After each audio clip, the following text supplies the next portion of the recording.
E aí, pessoal, tudo bem? Então, estamos mais uma aulinha aqui no projeto Enem para Todos, né, que é então do ESAG Medicina, da TV ESAG. Então, não se esqueçam de se inscrever no canal para sempre receber então aí notificações de novas aulas e também de seguir, né, lá na página @ESAGMedicina, tá? Para quem também quiser seguir, né, na minha página, para pensar PPP, _PPP, pode seguir lá também. A gente posta alguns conteúdos mais voltados para divulgação científica, nem tanto para o vestibular, mas são conteúdos bem interessantes também. Então, a nossa aulinha hoje é uma aula sobre histologia. Não se esqueçam, tá? As aulas, elas vão até o dia 10, até o dia 10 do 1, até antes do Enem. É um projeto aí, né, então, de 100 aulas antes do Enem. E aproveitem essas aulas, porque eu sei que esse ano foi um ano bem complicado, muitas pessoas acabaram perdendo muitas aulas, muito conteúdo. Então esse é o momento da gente conseguir retomar, fazer uma revisãozinha dos pontos mais importantes, pensando nos vestibulares e também no Enem, tá bom? A nossa aula hoje é uma aula de histologia, é uma aula que normalmente os alunos não gostam muito, principalmente quando vai para a faculdade, que aí é um horror mesmo. Mas aqui não cai de uma maneira tão específica, né? Nem no Enem, nem nos vestibulares de uma maneira geral. Mas existem alguns pontos da histologia que a gente precisa rever, a gente precisa conversar, porque são pontos importantes, tá? Então, a aula de hoje se trata de histologia.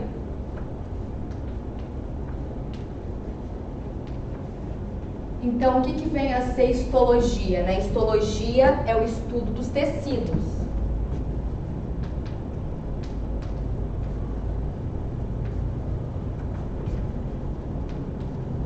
Então, quando a gente pensa em histologia vegetal, é o estudo dos tecidos dos vegetais.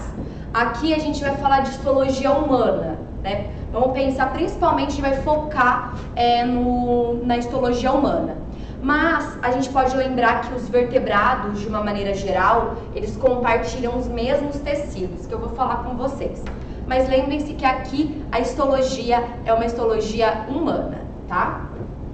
E só pra gente relembrar, existe um nível de organização, né? Então, nível de organização.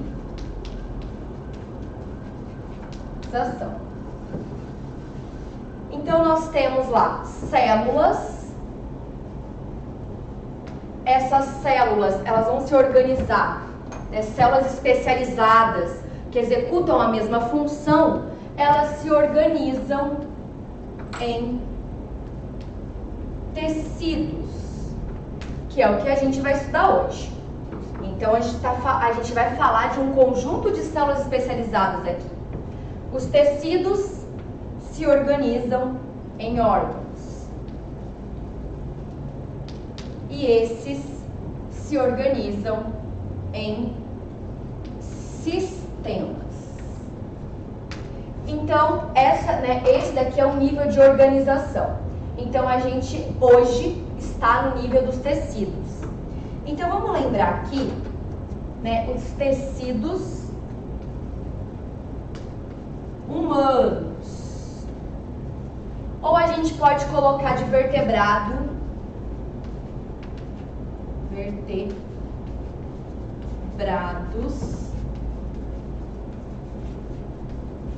em geral. Então, nós temos aqui 4 tipos de tecidos.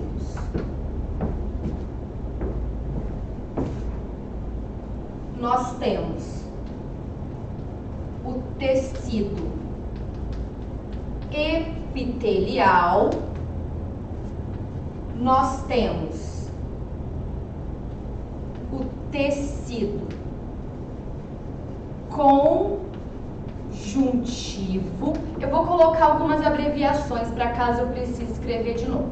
Tecido epitelial, para a gente vai ser TE. Tecido conjuntivo, TC. Tecido muscular e, por último, tecido nervoso. Então, estudo dos tecidos, existe um nível de organização. O tecido, então, ele é um conjunto de células especializadas que executa a mesma função. A organização dos tecidos, eu tenho as vísceras, os órgãos e, por último, eu tenho os sistemas. E pensando em vertebrados de uma maneira geral, mas lembrando que aqui o nosso foco é a histologia humana, tem 4 tipos de tecidos possíveis que formam o nosso organismo: tecido epitelial, conjuntivo, muscular e o tecido nervoso. De uma maneira bem simplista, eu vou só falar um pouquinho rapidamente sobre os tecidos, para depois eu focar nos principais pedidos dentro do Enem e dentro dos vestibulares de uma maneira geral, tá? Então,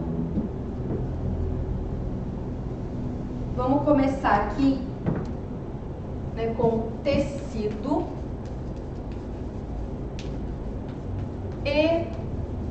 epitelial. Pessoas, o tecido epitelial ele é um tecido de revestimento, então isso é muito importante, né? A gente tem que lembrar que é um tecido de revestimento tanto interno quanto externo. O tecido epitelial, ele forma tanto a pele, né? ele faz parte da pele e ele também faz parte das mucosas.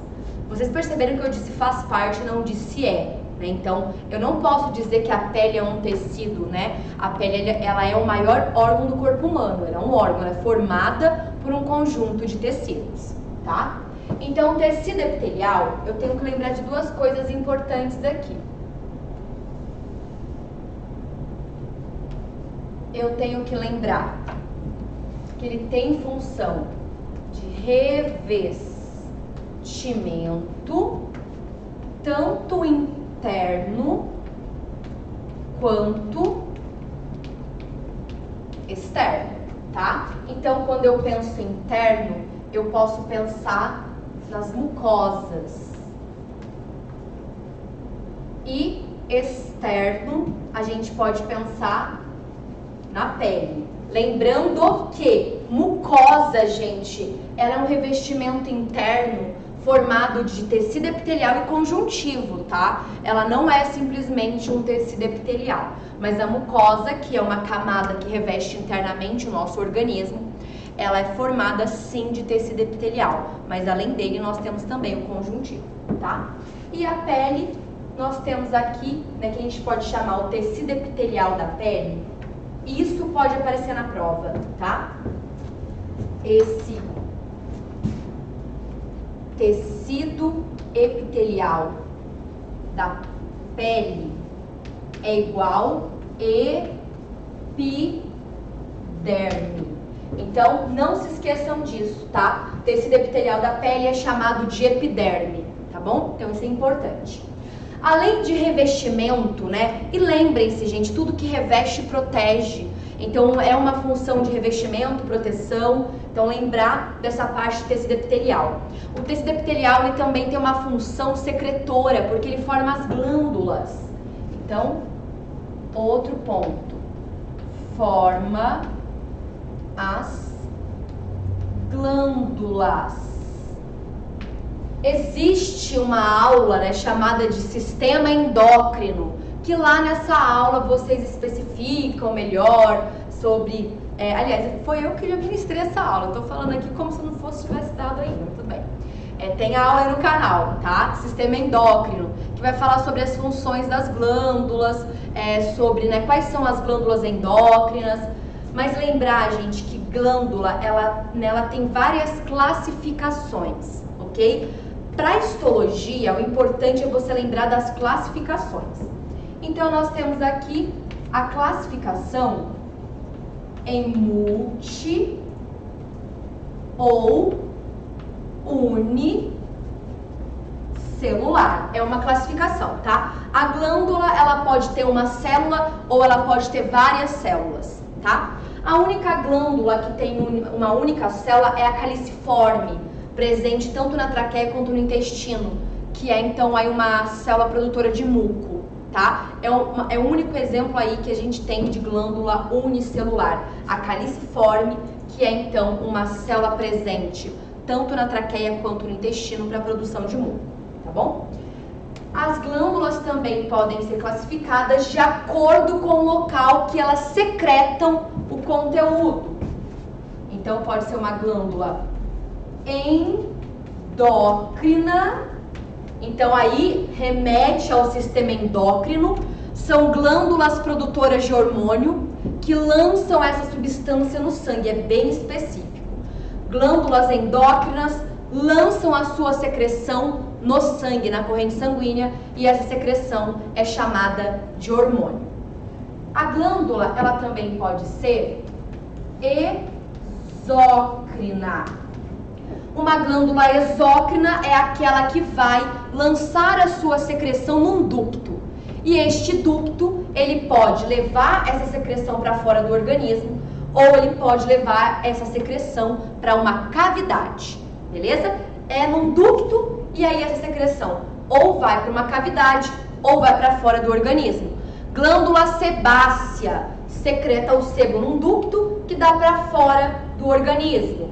Parte exócrina do pâncreas.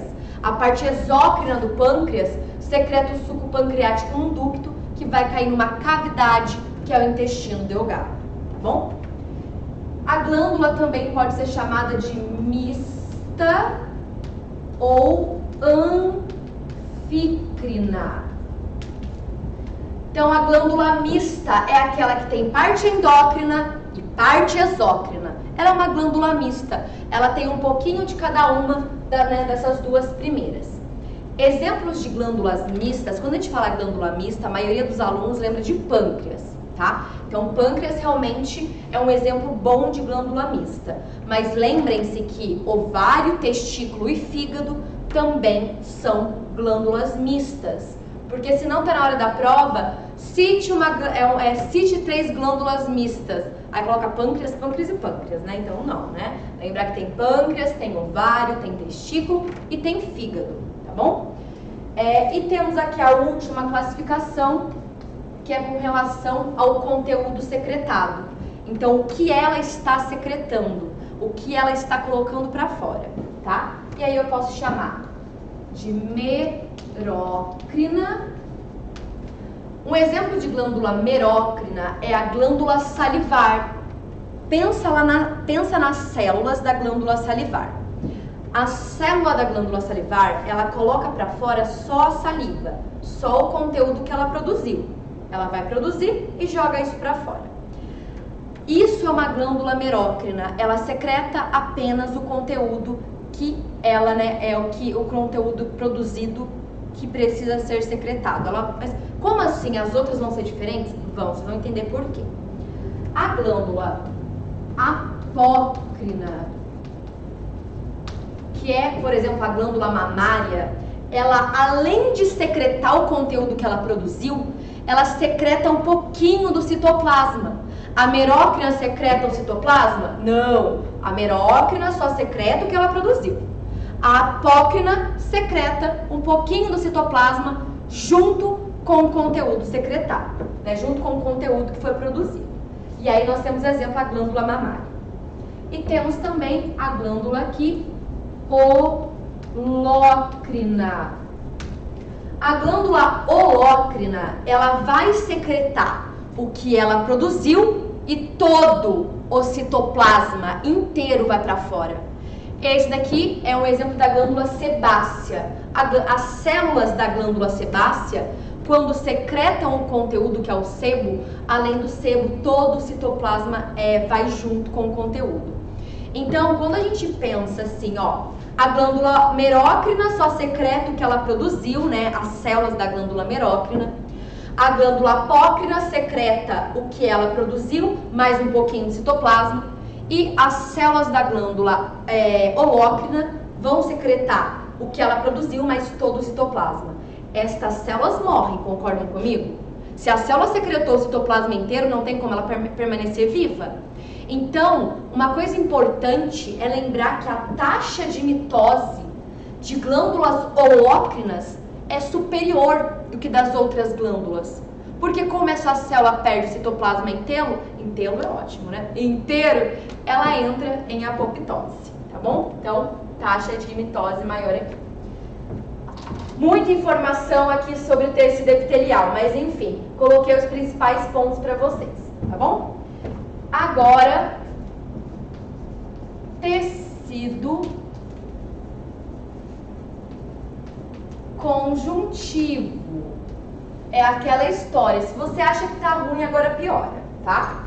O tecido conjuntivo, eu vou falar um pouquinho melhor sobre ele, sobre constituição e tal, porque ele merece um pouquinho mais de atenção, tá? Eu vou fazer só um esqueminha aqui, tipo, geral, e depois eu detalho alguns tecidos que são mais importantes, pensando logicamente em prova.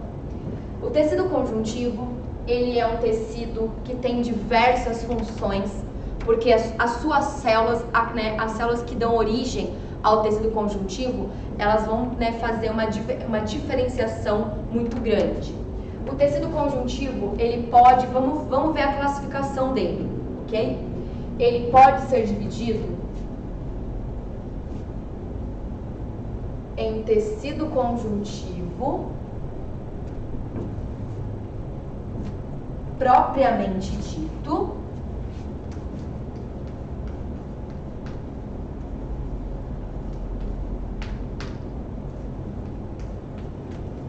tecido conjuntivo, deixa eu colocar pra cá,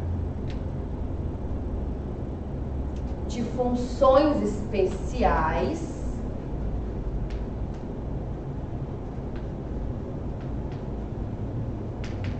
e tecido conjuntivo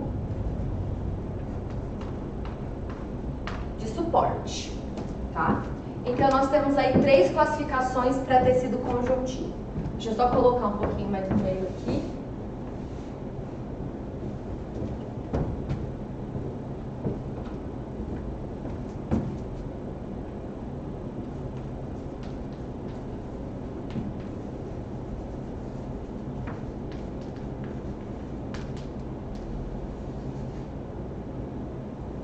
Então, tecido conjuntivo, propriamente dito, funções especiais e de suporte.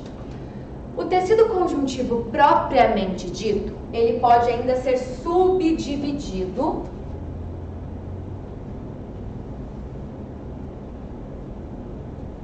em tecido frouxo e tecido denso. E o denso pode ser subdividido, aí você fala, meu Deus do céu, em tecido não modelado e modelado, tá? Então, a gente percebe a diferenciação, né? A diversidade do tecido conjuntivo. Frouxo, denso, modelado ou não modelado. Funções especiais, a gente encontra aqui 4 tipos diferentes. Só que desses 4, apenas 2 aparecem nas provas de vestibulares e no Enem. Então, aparece o tecido adiposo e hematopoético. Só apagar, senão não vai dar pra escrever o livro.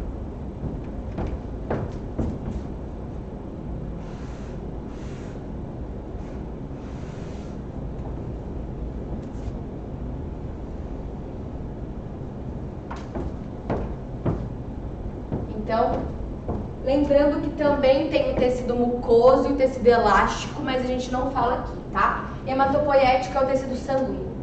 E de suporte, que nós temos também 2 tipos que aparecem aqui.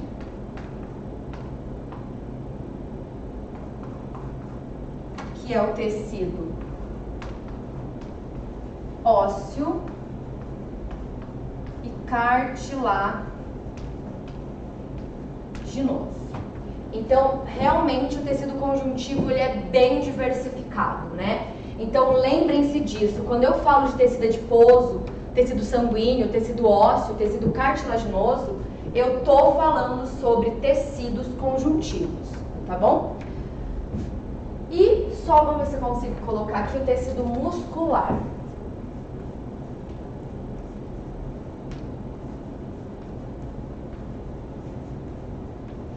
E lembrem-se que eu vou especificar um pouquinho melhor sobre o tecido conjuntivo, tá bom? Aqui é só, gente, uma introduçãozinha pra gente ficar mais familiarizado com os tecidos. O tecido muscular, a gente pode dividir ele, né, em 3 tipos de tecidos. Alguns livros falam, são 2, mas tudo bem, a gente pode colocar 3, tá? Alguns livros, eles dividem assim, tecido estriado e tecido não estriado. E o estriado tem 2 subtipos, que é o esquelético e o cardíaco. Então eu vou colocar 3 porque no final acabam sendo 3 tipos. Então, tecido muscular estriado, esquelético, o estriado cardíaco e o não estriado, que a gente dá o nome de tecido liso, tá? Eu também vou especificar melhor o tecido muscular, mas só pra gente ter uma noção. Lembra que isso daqui, gente, é uma introduçãozinha. E pra finalizar, eu tenho o tecido nervoso. A minha ideia era colocar um do lado do outro, mas o tecido nervoso a gente não consegue, porque a gente não tem mais quadra, tá bom? O tecido nervoso, ele é um tecido muito importante quando a gente pensa na interação do indivíduo com o meio. Então, como que a gente percebe o meio? A gente percebe através de receptores sensoriais, né? Temperatura, dor, pressão, tato, visão, paladar, audição. Tudo isso é através de receptores sensoriais que captam essas sensações, enfim, essas características do meio, mandam isso para tecido nervoso central, para o sistema nervoso central, para ele codificar e gerar uma resposta adequada frente àquele meio.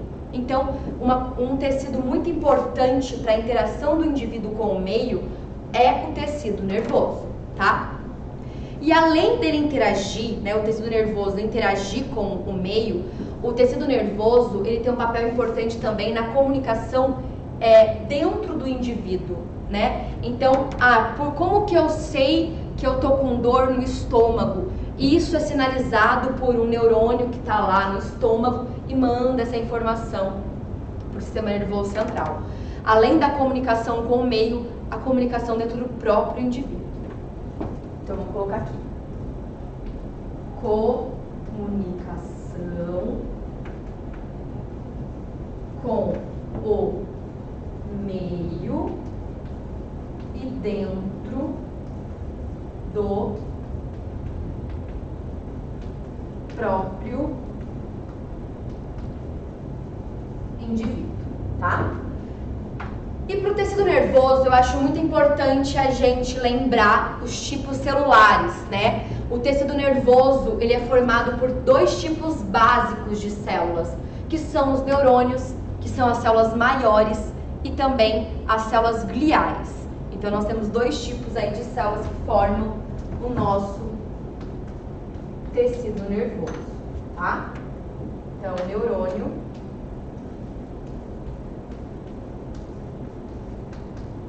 e células gliais. Só uma curiosidade, né? Não sei se vocês já viram essa expressão. A gente usa 10% da capacidade cerebral, né? Isso é verdade, né? Não, isso é um neuromito. Se alguém falar isso pra você, você fala, olha, você pode usar, mas eu tô usando 100%, tá, né? Se você quiser usar 10%, fica a seu critério. Mas não, né? Nós usamos 100% da capacidade cerebral, isso é um neuromito. Como que esse neuromito ele foi passado? Foi meio que um telefone sem fio. O pessoal tava de quarentena, mentira, né? Ela tava sem nada pra fazer, falar assim, vamos contar os neurônios? Vamos, tô sem nada pra fazer, vou contar neurônio pra ver quantos de neurônio tem no tecido e a gente fazer então aí uma proporção, tá? Contaram os neurônios, contaram as células da glia, e aí um falou pro outro, ó, anota aí que tem 10% de neurônio. Então, o resto das células são células gliais, né? Mas os neurônios têm uma proporção maior do que as células da glia, eles ocupam um espaço muito maior. E aí surgiu esse neuromito, que a gente usa 10% da capacidade cerebral. E aí tem aqueles filmes de ficção como a Lucy, né? Que pra mim é uma brisa. Tudo errado, tá? Então, assim, não usamos 10% da capacidade cerebral, usamos 100%.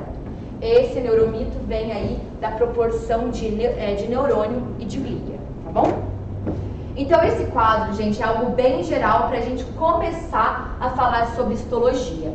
Eu não vou falar muito mais sobre tecido epitelial. Tecido epitelial, vamos deixar isso daqui como mais importante. Revestimento, proteção, né? Lembrar então aí de mucosa e de pele, que são estruturas que têm tecido epitelial. Não são estruturas que são estruturas que têm tecido epitelial. Tem que estar muito claro isso.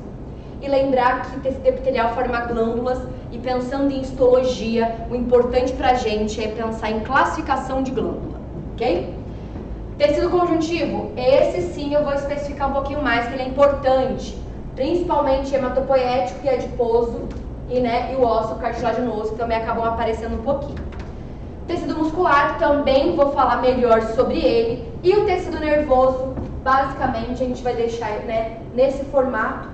E a gente pode pensar, e talvez no final falar um pouquinho do neurônio, mas tecido nervoso não tem muito, porque quando a gente fala de tecido nervoso, normalmente vem junto com o sistema nervoso.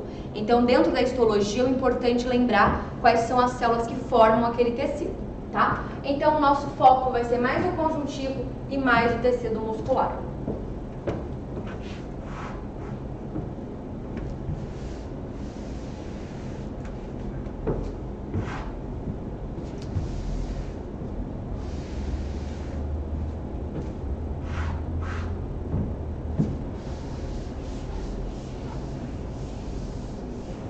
Então, eu vou começar aqui com o tecido conjuntivo.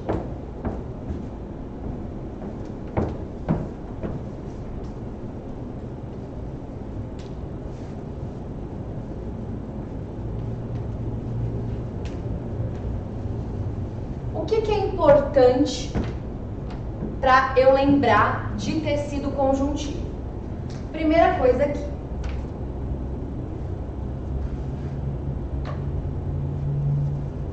Características. Então, quando eu penso em tecido conjuntivo,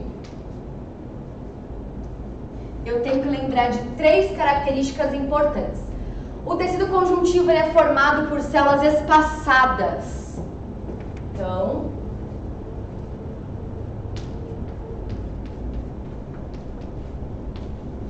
células espaçadas. As células estão bem distantes uma das outras, tá? A célula não está juntinha. Quando a gente pensa no epitelial, a gente já pensa em células mais unidas, né? Então, células mais juntinhas. Já que ele é um tecido de revestimento, faz sentido a célula estar bem unida, para revestir tanto internamente quanto externamente, tá? O tecido conjuntivo é diferente. A célula está mais distante, está mais espaçada. E se a célula está mais espaçada, tem mais substância entre as células. E essa substância entre as células eu chamo de matriz extracelular, que eu dou o nome de MEC. Então, muita matriz extracelular, que eu dou o nome de MEC. Ó, eu já estou fazendo uma comparação com o epitelial. Se o tecido conjuntivo tem muita MEC porque as células estão espaçadas, o tecido epitelial deve ter pouca MEC porque as células estão unidas, justapostas, exatamente, tá? Então a gente consegue ver que existe uma diferença entre epitelial e conjuntivo com relação às características. Isso pode cair em prova? Isso pode cair em prova, como já caiu, tá? E além disso, o tecido conjuntivo, ele é vascularizado, com exceção da cartilagem. cartilagem, além de não ser vascularizada, ela também não tem uma inervação, ela não é inervada, tá? Então, a gente consegue ver que tecido conjuntivo tem células espaçadas, tem bastante substância entre as células e ele também é vascularizado. Tecido epitelial é vascularizado? Não. Vocês já fizeram aquela brincadeira de colocar uma agulha no dedo? E aí fala, a agulha tá flutuando. Eu não sei, mas eu fazia essa brincadeira, né? Então você coloca a agulha bem na superfície. Sai sangue? Não. Se saiu sangue, atingiu o conjuntivo. Então quando você coloca bem na superfície, não vão fazer isso em casa, por favor, tá? É um monte de gente aí com o dedo furado. Não. É quando a gente é criança, a gente não tem muito o pré-frontal funcionando, a gente faz, né? Agora não. Então, mas lembra desse experimento aí. Colocar uma agulha bem na superfície e você vai perceber que não sai sangue, tá? Porque tecido epitelial é avascularizado. Epitelial não tem vaso. Percebam que epitelial e conjuntivo, nessas características que eu coloquei, eles têm características opostas, beleza? Outro ponto importante é lembrar da composição. Então, o tecido conjuntivo, ele é composto por células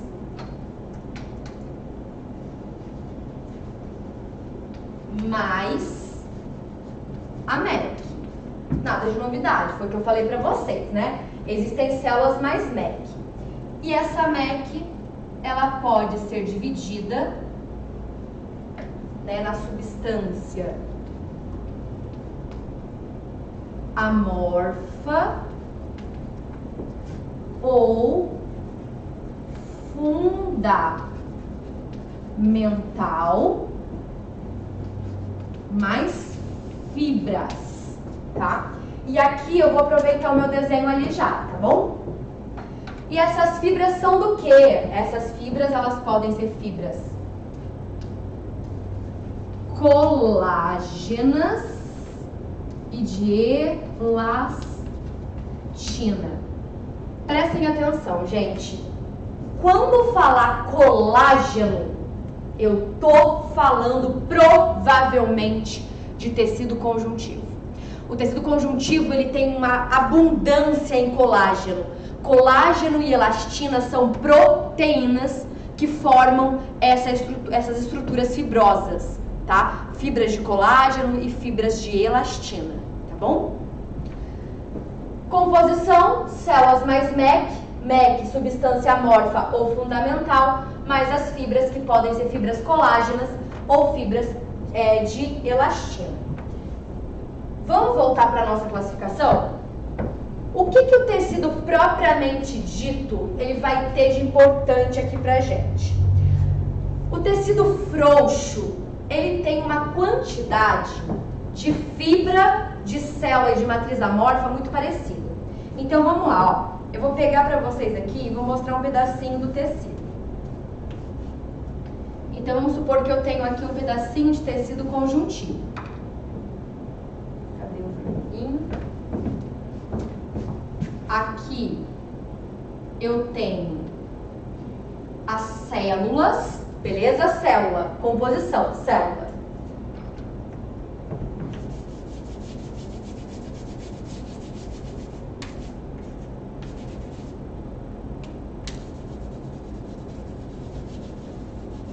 Eu tenho aqui a substância amorfa ou fundamental. O que é substância amorfa ou fundamental? Ela é uma substância formada de água, sal mineral, carboidrato, proteína, tá? Essa é a substância amorfa ou fundamental.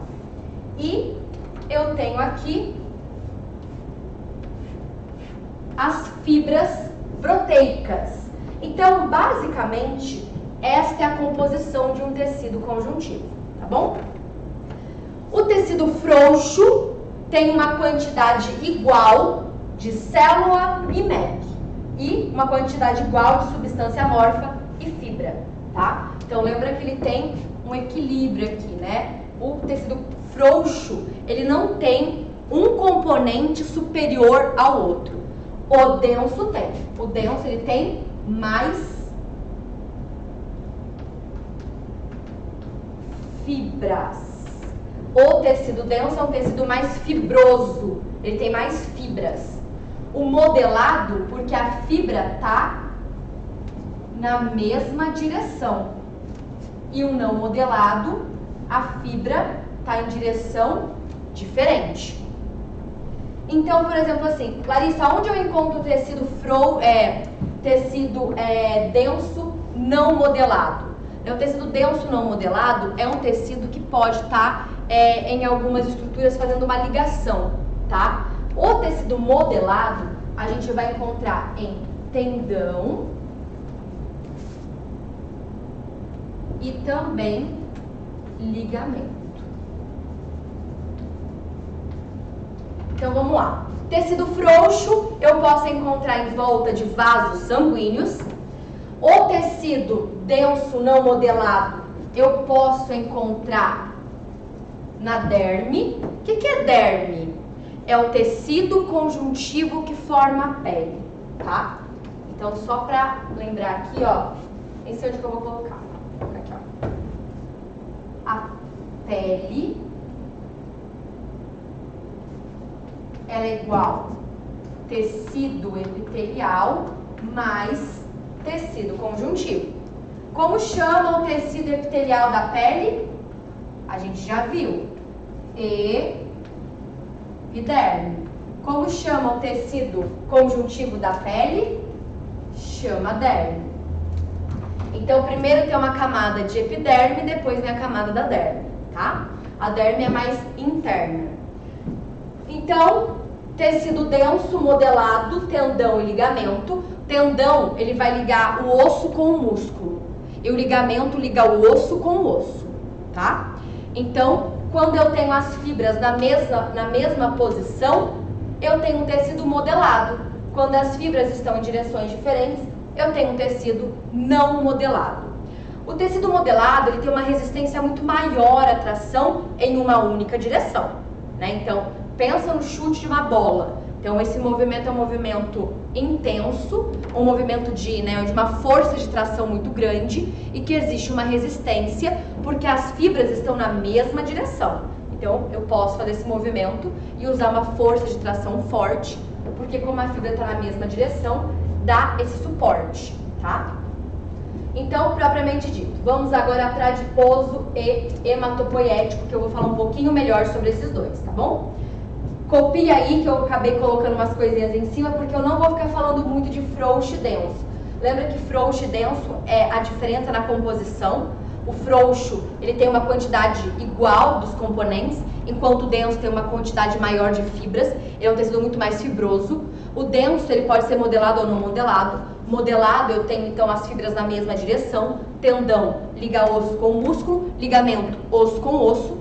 E nós temos aí também o não modelado, que a gente pode encontrar formando a nossa derme. Existe também um pouquinho de tecido frouxo na derme, tá bom? Vou apagar para começar a falar com vocês sobre um dos tipos de tecido conjuntivo, que são um dos mais importantes, o adiposo, o hematopoético, o ósseo e o cartilaginoso.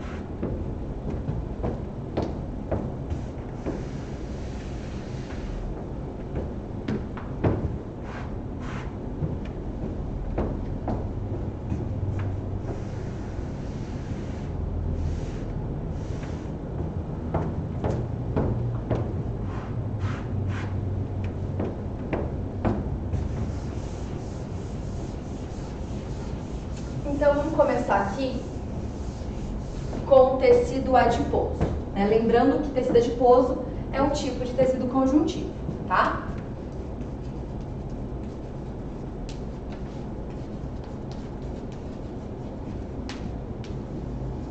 Então, o tecido adiposo,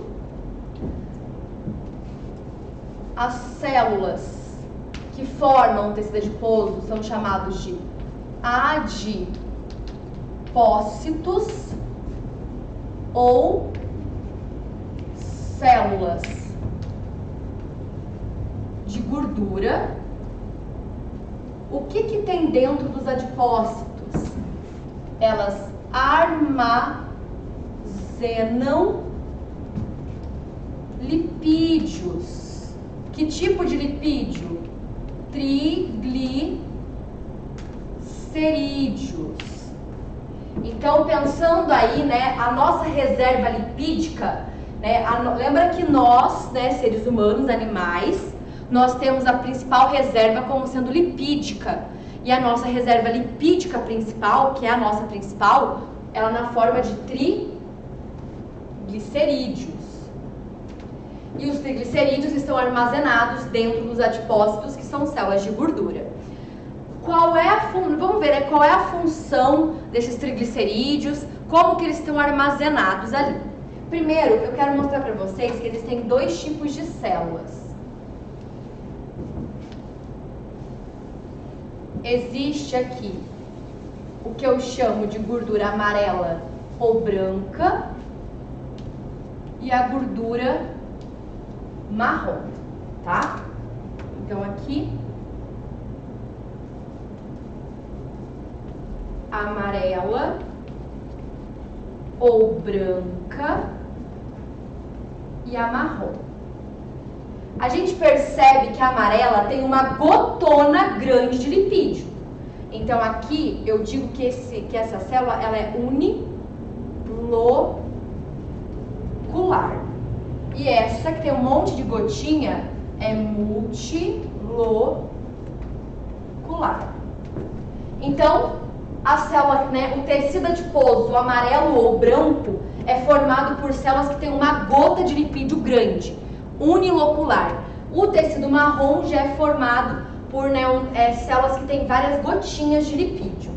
Além disso, aqui no tecido marrom, ele é mais escuro, porque existem muitas mitocôndrias.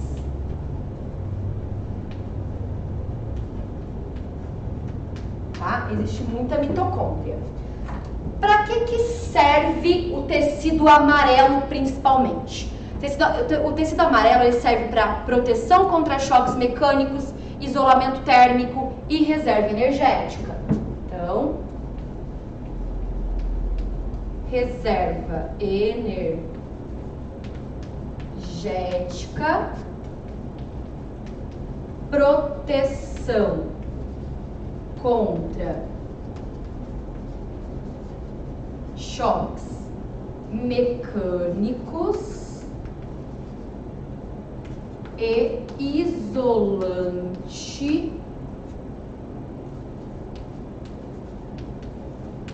térmico, tá? Então, reserva energética, proteção contra choques mecânicos e isolante térmico. E o tecido marrom, qual é a função? Produção de calor. Quem apresenta tecido amarelo? O tecido amarelo está presente no adulto. Agora, o tecido marrom, ele está presente principalmente em recém-nascidos e animais hibernantes. Com o tempo, gente, ao decorrer do desenvolvimento, o nosso tecido marrom ele vai dando lugar para esse tecido amarelo, tá? Então, recém-nascido e animais hibernantes, tá? Essas mitocôndrias presentes aqui, elas não estão produzindo ATP. Estas mitocôndrias, elas estão produzindo calor, tá? Então, nesse caso, as mitocôndrias do tecido marrom, elas não estão produzindo ATP, elas estão produzindo calor, porque elas têm algumas proteínas diferentes que faz com que não tem a produção do ATP e sim tem a produção desse calor, tá bom? Mas pra gente aqui não vem ao caso. Então, lembra que é adulto, recém-nascidos e animais hiberdantes, beleza? Vamos agora pro tecido hematopoético. Então, lembrem-se que o sangue, ele é composto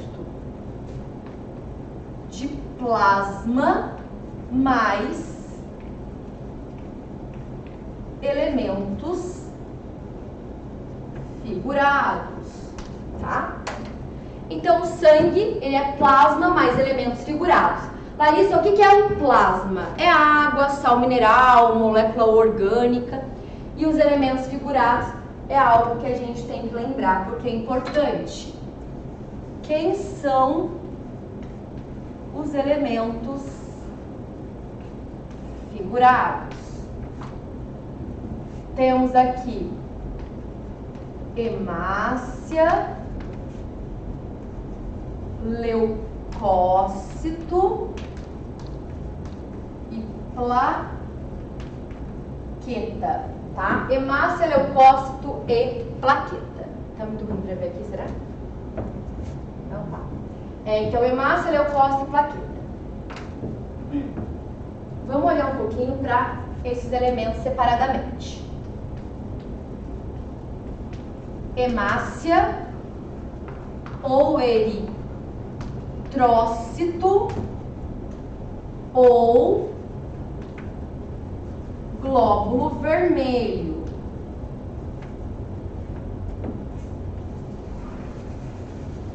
Hemácia, eritrócito ou glóbulo vermelho. Ela é uma célula anucleada e ela transporta gases, principalmente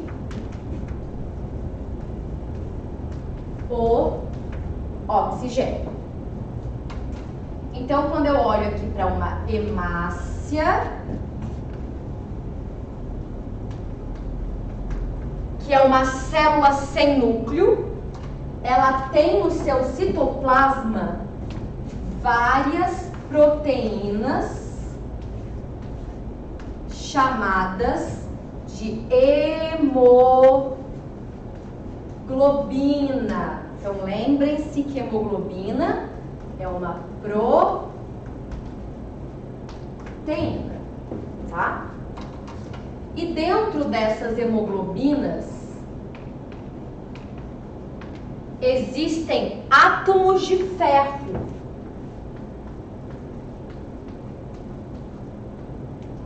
E é no ferro que o oxigênio se liga para ser transportado, tá? Então, olha quanta coisa importante para saber sobre hemácia. A hemácia é uma célula nucleada formada por centenas, milhares de proteínas hemoglobinas no seu citoplasma, e as hemoglobinas contêm, cada hemoglobina contém 4 átomos de ferro, que é onde o oxigênio se liga para ser transportado. O sangue é vermelho devido à presença de ferro nas hemoglobinas que estão nas hemácias, ok? E lembrar que é uma célula que faz transporte de gases, como é o caso do oxigênio.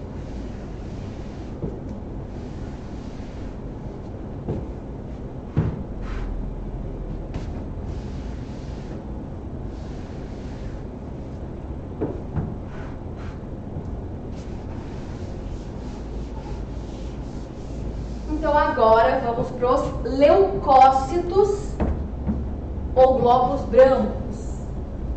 Leucócitos ou glóbulo branco ou célula de defesa.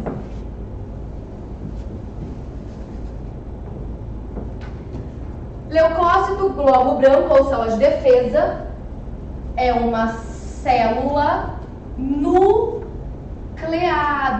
Então tem um núcleo. Qual que é a função? Defesa do organismo. Células imunológicas.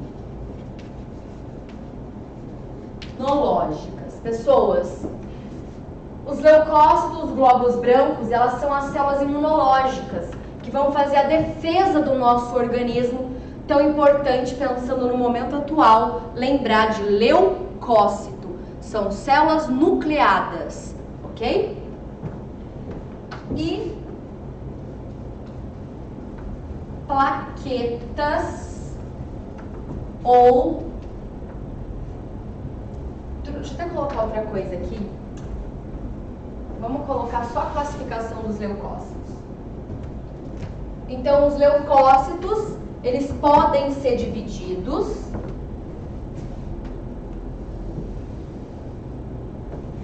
em granulócitos e agranulócitos, beleza? Então, só para vocês entenderem, o que vem a ser esse, granulócito?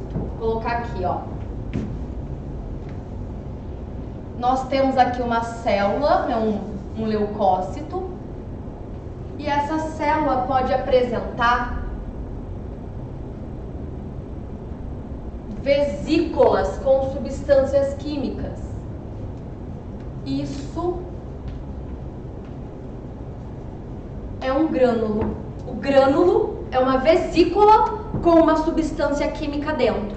E essa substância vai ser importante na defesa do organismo, tá? Existem leucócitos que têm grânulos e existem leucócitos que não têm grânulos. Grânulo é essa vesícula, tá bom? Com substância química. Então aqui, ó, com grânulo, sem grânulo, beleza? Então, continuando aqui, quem são os granulócitos, que têm os grânulos? Neutrófilo, basófilo, eosinófilo,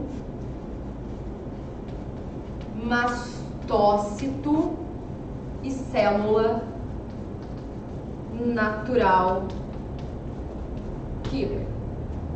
Quem não tem grânulo? Monócito, macrófago, linfócito T, linfócito B e célula dendrítica. Então, todos esses nomes que eu escrevi são células de defesa, ou glóbulo branco, ou leucócito. Leucócito é um termo geral para a célula de defesa. E a célula de defesa pode ser classificada de acordo com a presença ou não de grânulos, em granulócitos e agranulócitos. Vamos agora sim para as plaquetas.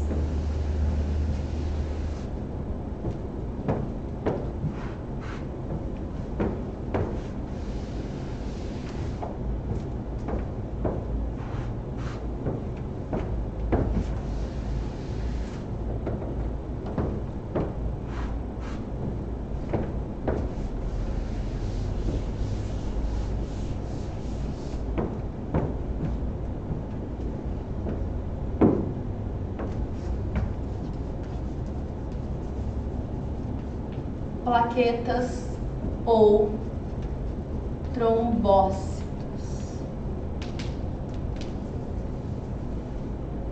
Então, as plaquetas são fragmentos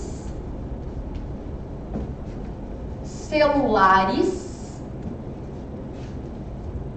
do megacariócito. Depois eu vou falar sobre ele, tá? Mas a plaqueta não é célula. A plaqueta é um fragmento celular de uma célula chamada megacariócito. Qual que é a função? Coagulação do sangue.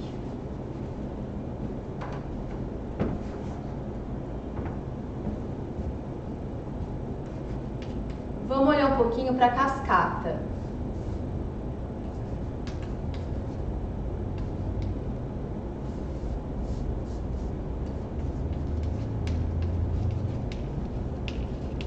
Então, as plaquetas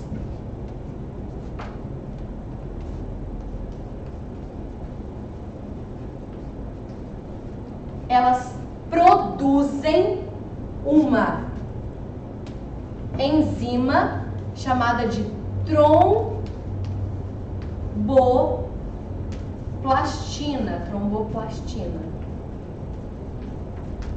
A tromboplastina, ela vai agir em uma reação, porque ela é uma enzima. Protrombina em trombina. A tromboplastina mais o cálcio vão vir aqui, esses dois, e vão transformar a trombina a protrombina em trombina. Ó, as plaquetas produzem uma enzima chamada de tromboplastina, que junto com o cálcio vai agir para transformar a protrombina em trombina. Protrombina, ela tá inativa. A trombina tá ativa. Quem que produz a trombina? Fígado produz, tá? E o fígado precisa da vitamina K.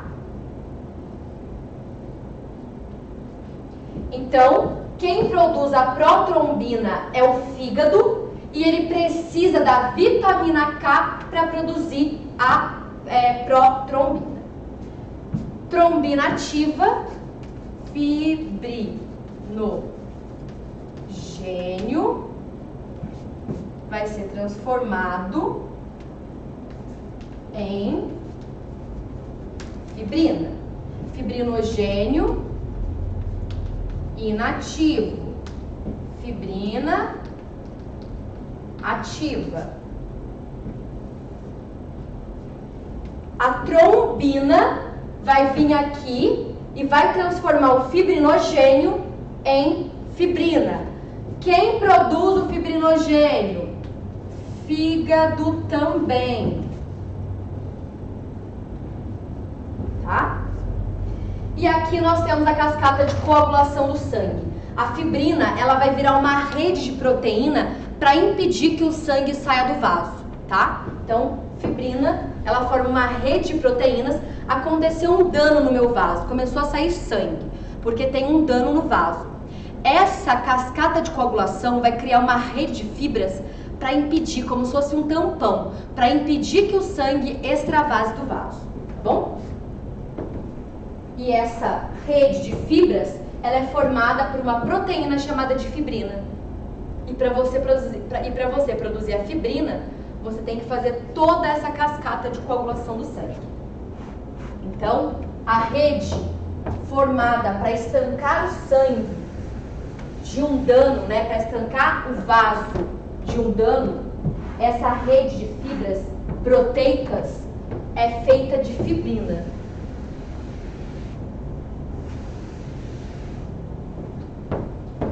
E agora vamos passar pro tecido ósseo e cartilaginoso, que são os tecidos de suporte.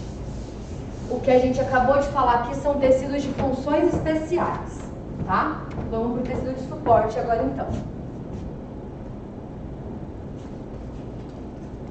Tecido cartilaginoso. Então, o tecido cartilaginoso a gente já sabe que é um tecido rígido e avascular, tá? Então, não tem vaso sanguíneo. Além disso, nós temos algumas funções para esse tecido cartilaginoso, como, por exemplo, a função de suporte de tecidos moles. A gente pode pensar que ele vai formar aí, né, esqueleto de feto, né? Então, esqueleto do feto. Função também de lubrificação, quando eu penso em articulação. Então, quando a gente pensa na cabeça dos ossos, né, pensa lá, osso com osso, existe cartilagem para diminuir o atrito. Isso é lubrificação, tá? Diminuição do atrito. Então, lembra de articulação osso com osso, tá?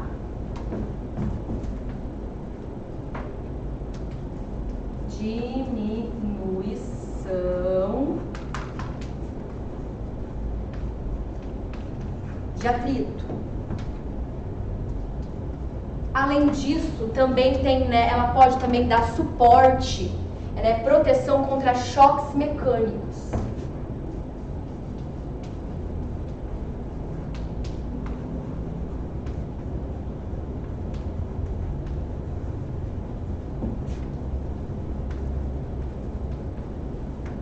Choques mecânicos. É só a gente lembrar das vértebras.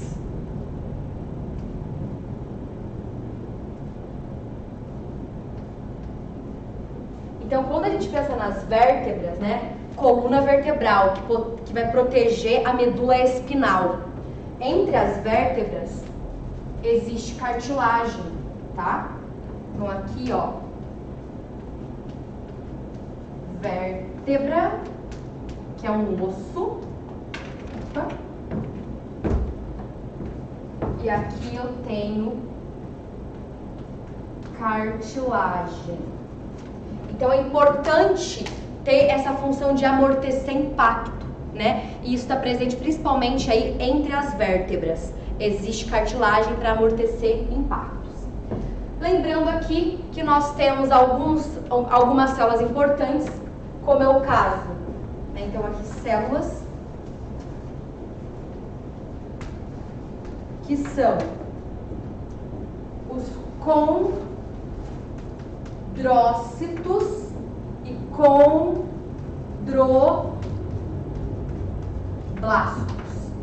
Tudo que for ócito é uma célula adulta. Tudo que for blasto é uma célula jovem produtora de MEC. Sempre assim. Condrócitos e condroblastos são células que formam as cartilagens. Vamos para o tecido ósseo agora.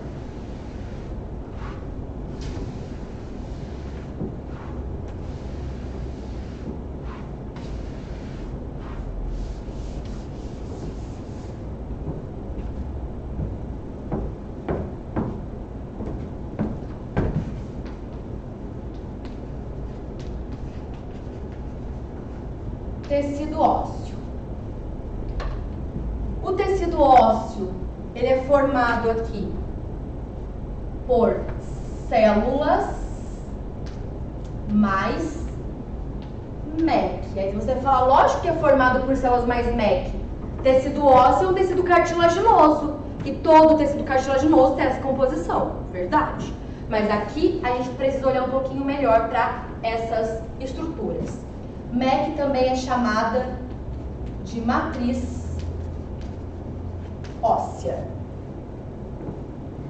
Quais são as células que estão presentes nos ossos?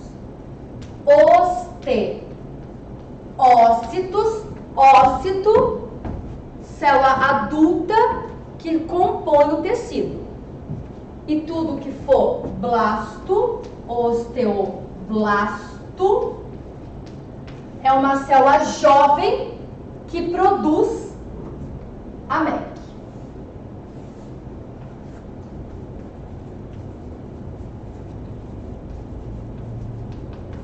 Beleza? E nós temos também aqui os osteoclasto.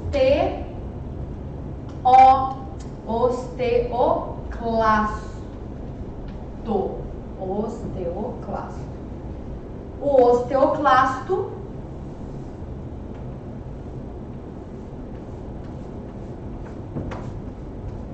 ele vai fazer o oposto do osteoblasto. O osteoclasto reabsorve a MEC, ou seja, destrói a MEC, tá? Então, osteoblasto produz, osteoclasto reabsorve e destrói a MEC. Nossa, Larissa, mas por que isso é importante, né? Certo? Por que isso é importante? Ah, aconteceu uma fratura. Se acontecer uma fratura, o osteoclasto vem no lugar da fratura, destrói aquele dano e o osteoblasto vai lá e reconstrói. O que a gente pode chamar também aí, né, o que pode acontecer também na remodelação óssea. É importante a função dessas duas células, beleza? MEC. A MEC tem uma parte orgânica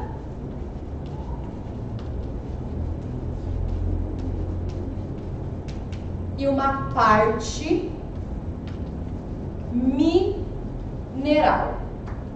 Parte orgânica é composta por colágeno e a parte mineral é composta por cálcio e fosfato principalmente, tá? Logicamente tem outros sais minerais e outros componentes, mas cálcio e fosfato são os principais da parte mineral. Então o osso, ele tem células específicas com nomes que são importantes pensando em prova. Osteócitos já é uma célula adulta, osteoblasto, célula jovem, produtora de MEC. Osteócito é uma célula, né, osteoclasto já é uma célula que destrói a MEC, reabsorção da matriz óssea, tá? Normalmente aparece reabsorção, não aparece destruição, tá?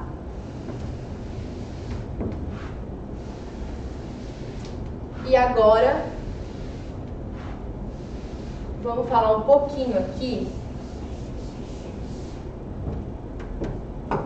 sobre o que tem dentro do osso. Vamos colocar as funções rapidamente. E aí a gente já fala sobre o que tem dentro do osso. Função: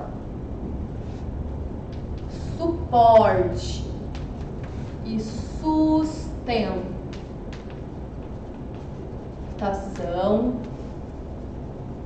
auxilia na contração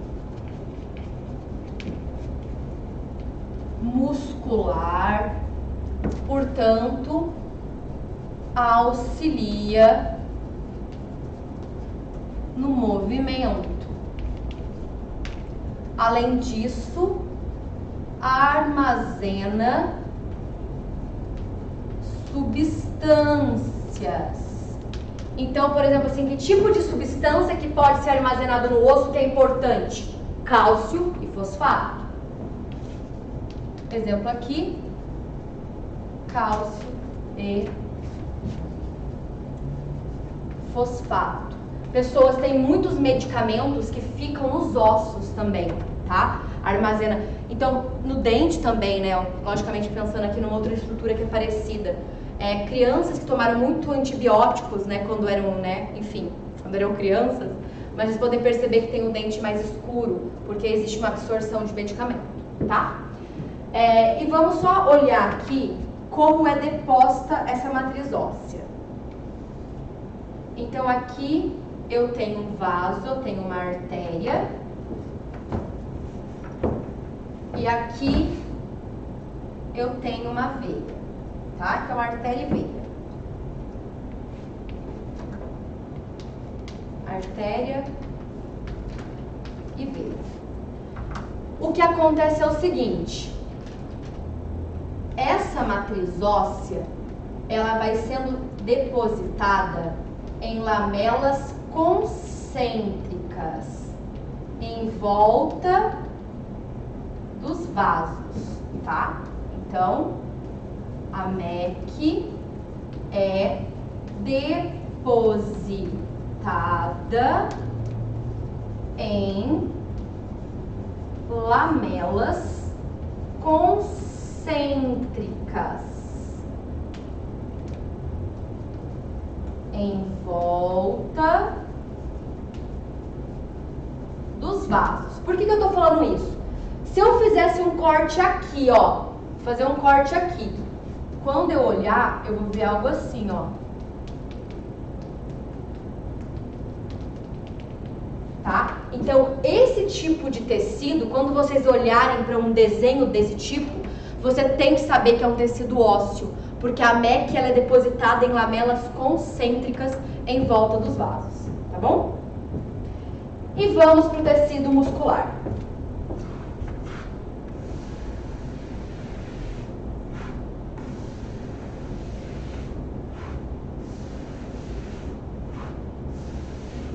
Eu só vou lembrar de uma última coisa para falar sobre isso. Vou tentar desenhar um osso aqui, gente, mas vamos, né? É o osso desenho animado, quase. Mas enfim, temos um osso que foi. E dentro desse osso existe a medula óssea vermelha. Medula óssea vermelha. A medula óssea vermelha, ela se encontra dentro dos ossos. Larissa, qualquer osso? Não. Quando a gente pensa em um recém-nascido, a medula óssea está presente em praticamente todos os ossos. A partir do momento que tem o desenvolvimento do indivíduo, a gente vai tendo um desaparecimento da medula óssea vermelha, né? Então ela vai regredindo e a medula óssea amarela, que é tecido adiposo, vai tomando o seu lugar. Então, no indivíduo adulto, não é todo osso que tem medula óssea. Então, quando eu penso em ossos longos, como é o caso do fêmur, é o osso da coxa, é um osso que apresenta medula óssea. Outros ossos que não são longos, mas apresentam medula óssea externo, que é esse osso mais no centro aqui, clavícula, crânio, vértebra, são ossos que apresentam medula óssea. Fêmur, crânio, vértebra, crânio, vértebra, externo. Então são ossos que apresentam medula óssea, tá? O que tem na medula óssea que é importante? Dentro da medula óssea existem células tronco hematopoéticas.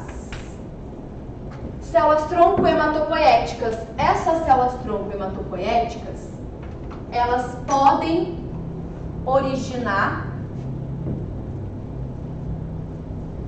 as hemácias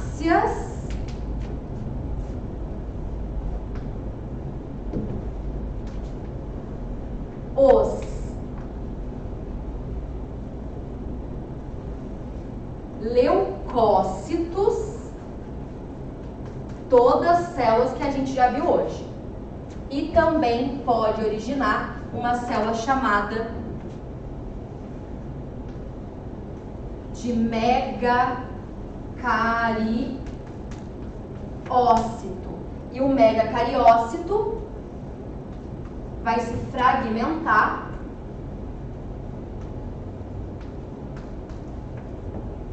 em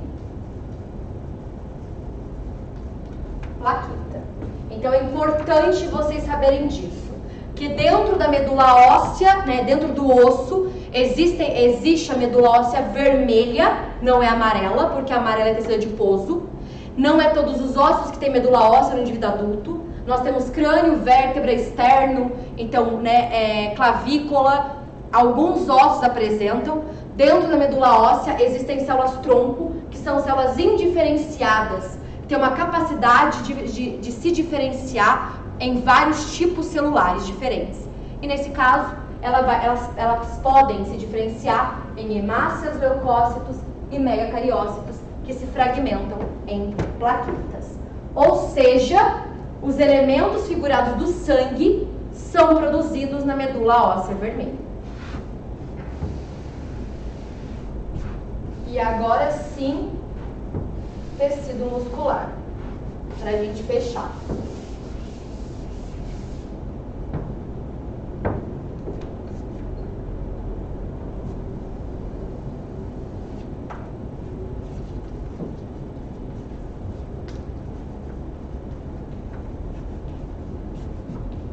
O tecido muscular, ele tem algumas coisas específicas e a gente tem que lembrar aqui da célula.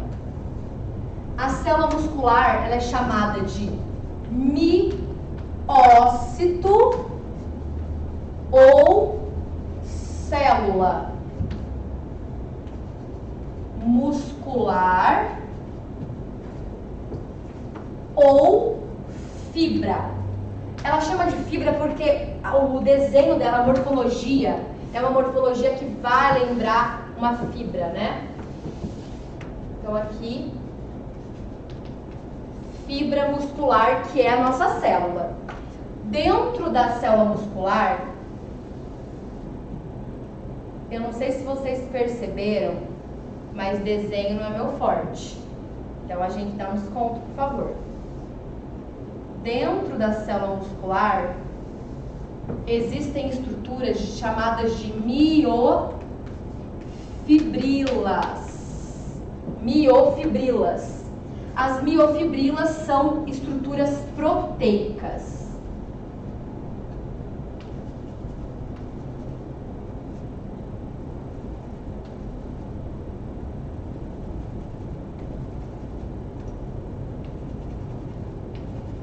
E aí continua, tá? Não vou pintar até o final. As miofibrilas, elas são formadas de miosina, que é uma proteína, que eu chamo de filamento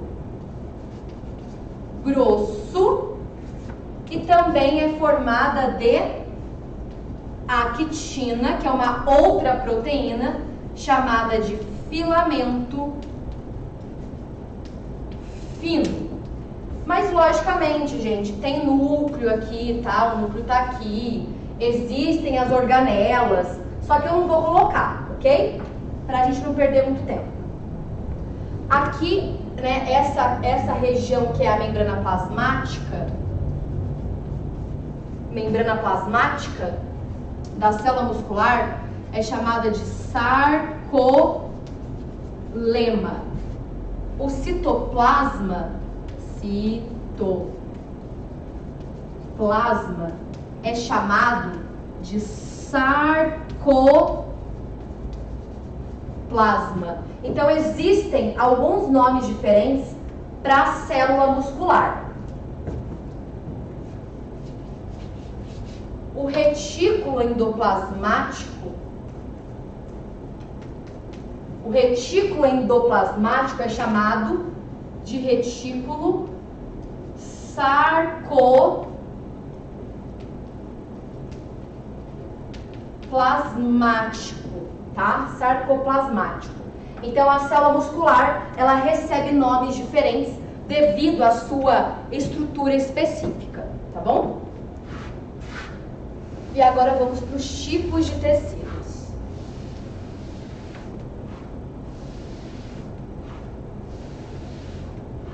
Então, vamos pensar assim, várias miofibrilas estão dentro da célula muscular, que eu chamo de fibra. Várias fibras né, várias células, eu tenho ali o meu tecido muscular e esse tecido vai formar o músculo. Tudo bem? Beleza? Então, assim, tentem criar esse raciocínio, tá? Dentro da célula muscular tem várias miofibrilas. Essa célula muscular, várias células musculares formam um tecido muscular.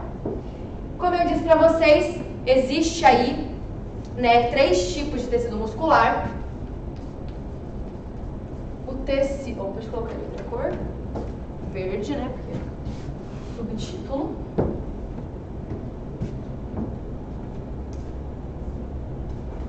O tecido... Eita.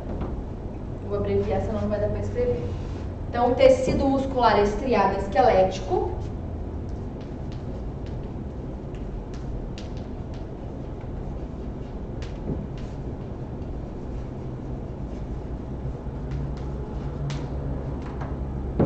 Vou colocar um do lado do outro.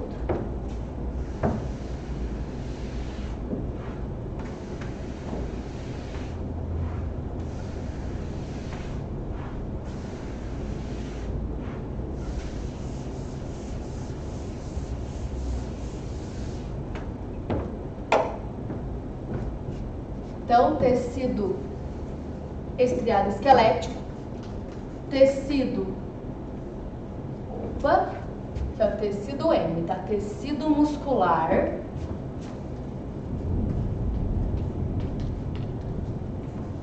estriado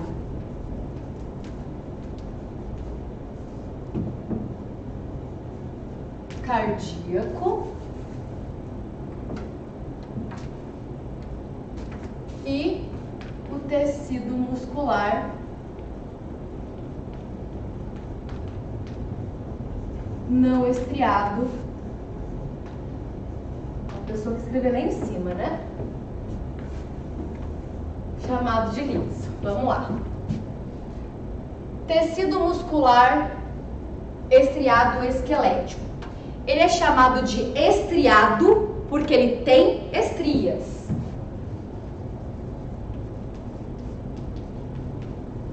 Então, estriados porque ele tem estria. O que vem a ser estria, gente? Vamos colocar aqui. Não sei se vocês conseguem ver, mas existe um padrão de organização da actina e da miosina, né? Então, isso daqui é uma estria, quando eu consigo olhar para essa cor sim, cor não. Quando as células musculares, elas estão organizadas, né? Vou colocar aqui, ó. Quando as células musculares, elas estão organizadas direitinho, uma embaixo... Nossa, Jesus do céu. É difícil desenhar a célula muscular. Nossa, piorou. A gente quer fazer rápido? Que dá. Então, quando a gente pensa assim, ó. Quando as células musculares, elas estão organizadas, uma debaixo da outra, a gente consegue olhar para esses padrões de estrias. A gente consegue ver a cor sim, cor não. Agora, quando essa célula muscular ela não está organizada uma debaixo da outra, a gente não vai conseguir ver o padrão de estria.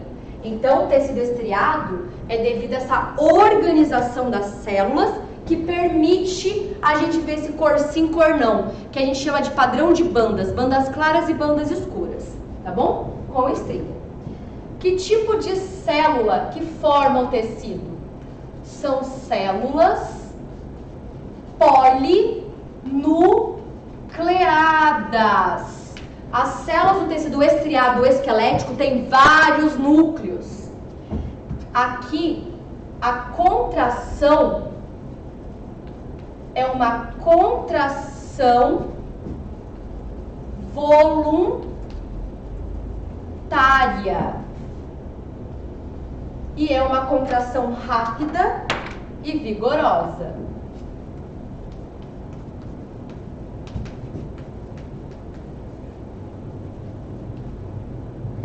E aonde está o tecido estriado esquelético, o nome fala, né?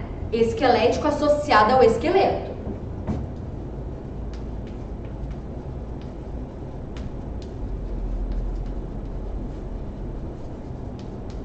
Fechou?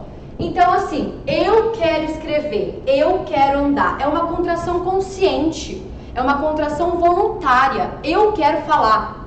Então, isso é uma contração voluntária. Agora, o tecido estriado cardíaco. Estriado é porque é com estrias. O que são estrias? Esse padrão de bandas claras e escuras que a gente só observa graças à organização das células musculares. Como são as células aqui? São células uni ou binucleadas. A contração é involuntária.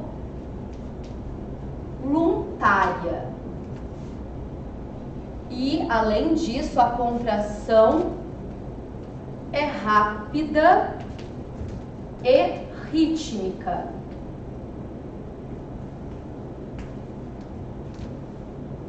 Então, rápida e rítmica. Pessoas, aonde está o tecido estriado cardíaco? Coração. Ninguém pensa aqui para bater o coração. Ninguém fala, nossa, estou há 1 minuto sem bater o coração. Já morreu, né? Então, não. Ninguém pensa para bater o coração. Ainda bem, né? Contração involuntária, rápida e tem um ritmo. Uma coisa importante para falar aqui. O coração independe do sistema nervoso para gerar a contração. Porém, ele depende do sistema nervoso para controle de frequência cardíaca.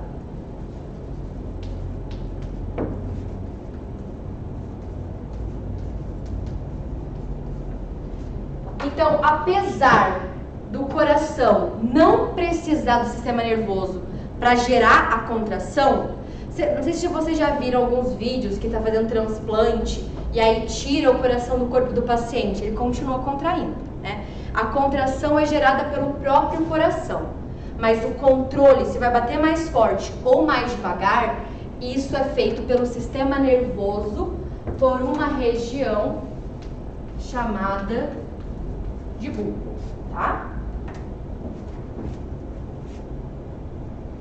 Músculo não estriado, ficou fácil, não tem estria. Então, quando é um músculo não estriado, eu tô olhando para isso, né? Essa organização das células. Que tipo de célula que forma o não estriado? Células uninucleadas. Aqui, a contração é involuntária, também é inconsciente. Diferente das outras, é uma contração lenta. E aonde que eu encontro esse tipo de tecido? Nos vasos,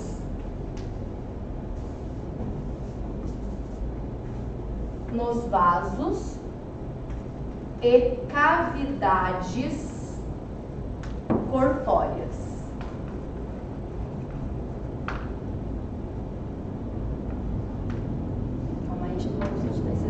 Cavidade corpórea e nos órgãos também, de uma maneira geral.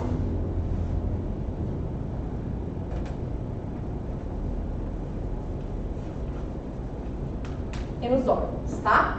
Então, eu encontro o tecido não estriado, tecido liso, em volta dos vasos, fazendo vasoconstrição, vasodilatação, e eu encontro também nos órgãos e nas cavidades corpóreas. Então, quando eu penso assim, olha, que isso já caiu em prova assim, a pata do cavalo, o estômago do boi e o coração do porco. Cita pra mim qual é o tecido que tem em cada um. A pata do cavalo é o tecido estriado esquelético, porque está associado ao esqueleto. O estômago do boi, o estômago vai ser tecido liso ou não estriado. E o coração do porco, o coração é tecido estriado cardíaco. Então é muito simples a gente localizar os tipos de tecidos musculares. Só para finalizar, última coisa, o tecido estriado esquelético, ele pode ter fibras, né, células, fibras brancas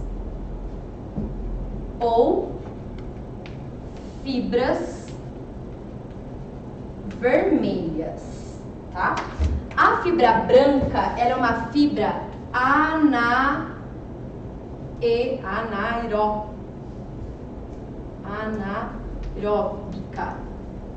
enquanto a fibra vermelha é uma fibra aeróbica. Aqui tem pouca mitocôndria. Aqui tem muita mitocôndria. Aqui tem pouca mioglobina. Aqui tem muita mioglobina.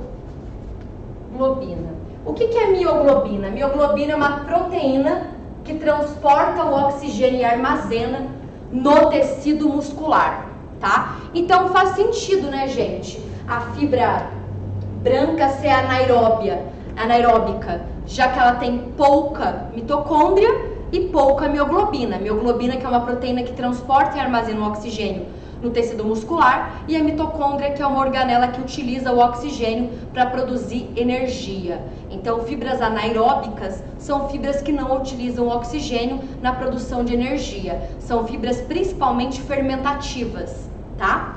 Quando você pensa assim em um movimento de explosão, né? Então, 50 metros, né, da natação, o nadador, a nadadora vai sem respirar. Então, nesse momento, nós temos uma grande utilização de fibras brancas, nesse momento de explosão, né, que são movimentos aí, principalmente movimentos anaeróbicos. Então, que é uma fibra que tem aqui, então, uma fibra anaeróbica, uma fibra fermentativa. As fibras aeróbicas, né, que precisam de oxigênio, elas já têm muita mioglobina, proteína que armazena e transporta o oxigênio na musculatura, e muita mitocôndria para pegar o oxigênio e produzir ATP. Então, essa fibra é uma fibra de explosão. E esta fibra é uma fibra de movimento duradouro. Maratonistas, pensa assim, o músculo da asa da ave migratória.